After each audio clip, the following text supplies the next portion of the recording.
Next speaker is Moritsch from UCSC, and she's going to talk about potential coastal scale environmental and anthropogenic factors associated with sea star wasting syndrome.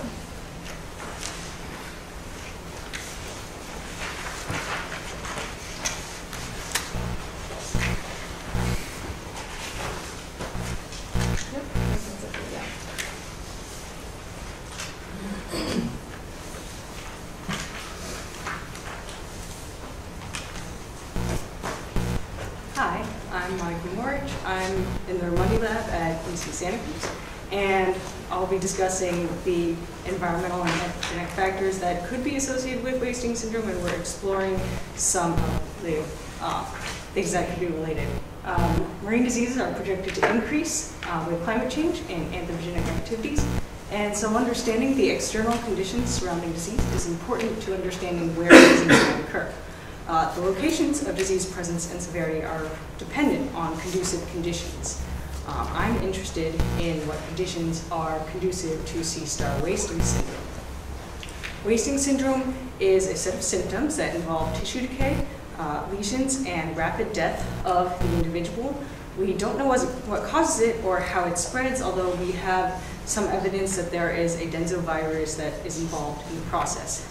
It's been found from San Diego to Alaska, giving it unprecedented geographic extent compared to previous outbreaks, and it's resulted in mass mortality of several species of sea star. One of the suspected candidate virus has been present in the environment since the 1940s. It raises the question, why is there an outbreak happening right now?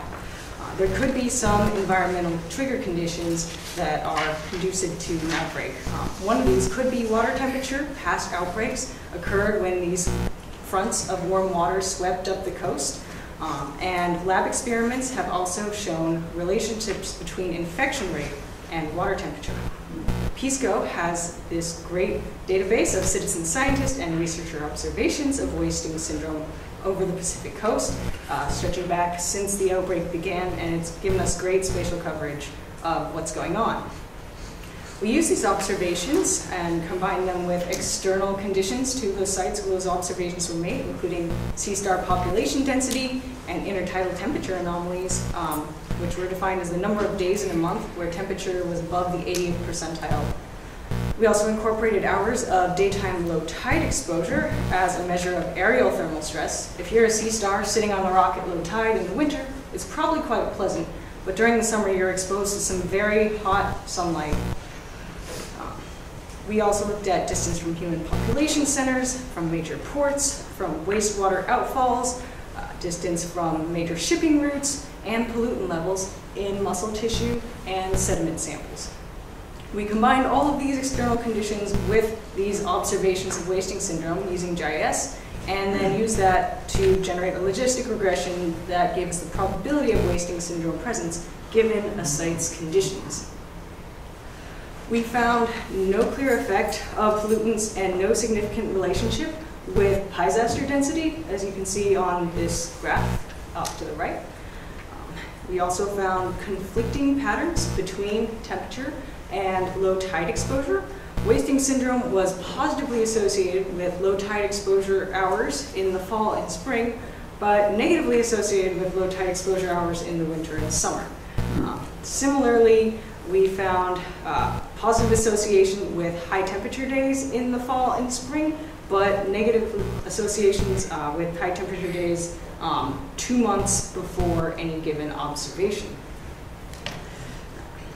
So it's interesting that we didn't find any evidence of density dependence, at least for piezoester. It suggests that wasting syndrome is not like some of the other marine epidemics where host density is important for transmission. We also didn't find this clear relationship with water temperatures that a lot of people were expecting, and this may be because there was no warm front pattern on the coast, differing from prior outbreaks, or the timing and interplay with low tide exposure. This could also be sensitive to scale. There were local reports of warm water temperatures increasing and wasting syndrome prevalence and severity increasing at some sites, but on the broad scale of the Pacific coast, we didn't see this relationship with temperature. To put it back in the big picture, We looked at a bunch of factors that are normally associated with marine epidemics, and we haven't found clear relationships with any of them, which suggests that wasting syndrome is really complex and there could be other factors at play. And understanding the factors that could be associated with wasting syndrome presence can help us understand what might be causing this outbreak. So, thank you.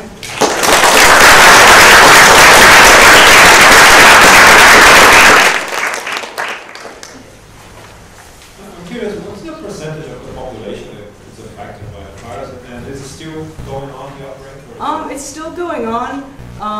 Around here we saw 95% mortality, or somewhere around there. Other areas seem to be not so much affected.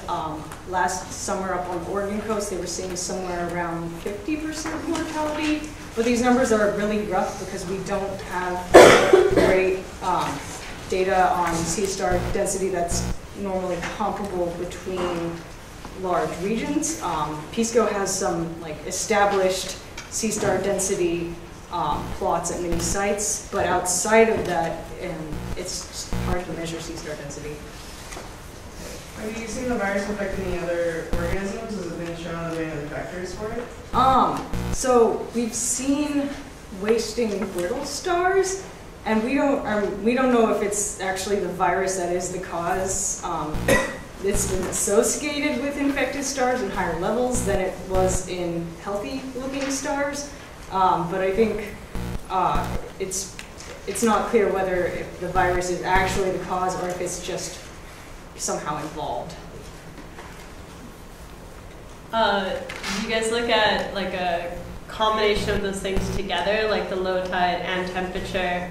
Yeah, we were doing model selection, and so we looked at a whole bunch of models involving tide plus temperature plus everything, and then smaller iterations of that.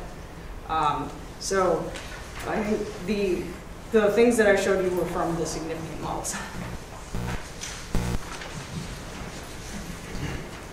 Okay, let's thank Monica.